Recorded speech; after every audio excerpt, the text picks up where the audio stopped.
Just weeks after a mistrial was declared in the kidnapping and murder trial for the death of 6-year-old Isabel Celis in 2012, there are questions regarding if the judge in the Christopher Clements trial knew there were issues among the jurors. So earlier this month, the jury deadlocked with 11 jurors voting to convict and 1 to acquit. News 4 Tucson spoke exclusively to 4 jurors who provided insight into how they struggled with that one lone juror who voted not guilty. Tonight, more from the exclusive interview with those jurors. News 4 Tucson's Lupita Murillo is live at the Superior Courts building with more on the deliberations behind closed doors. Lupita.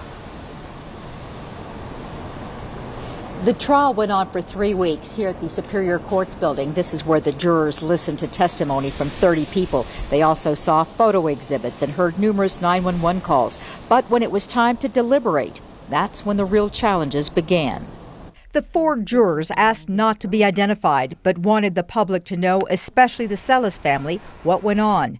About 30 minutes into deliberations, a secret vote was taken. The majority voted guilty, but one person did not. An open discussion then began. One juror refused to speak, and that juror and another juror kind of got into a spat.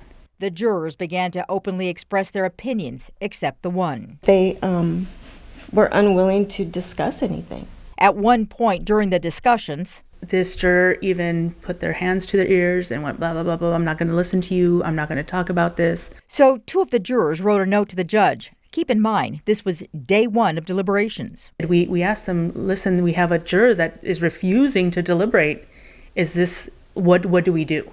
The jurors say they went to the judge because we didn't think it was going to fare well if the people who were supposed to be talking and coming up with a verdict is refusing to do their due diligence. Judge James Marner's response. We got a message back saying that he would address it, and nothing ever came of it. So they continued to deliberate another day, and the vote was still 11 guilty, 1 not guilty. All the while, they were trying to reason with the one holdout. She would tell me, what did I say? I'm not going to change my mind.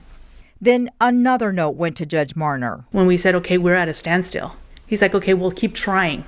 Finally, the jurors came to the same agreement. They were deadlocked. But the hardest part of it all, we had a little girl counting on us. We had a family who was grieving, who is still grieving, who was counting on us. I hope she can sleep at night. A mistrial was declared. Clements and the attorneys will be back here in court at the end of the month to discuss a second trial date. And coming up at 10 o'clock, advice for the next jury. Reporting live from downtown, Lupita Murillo, News 4 Tucson.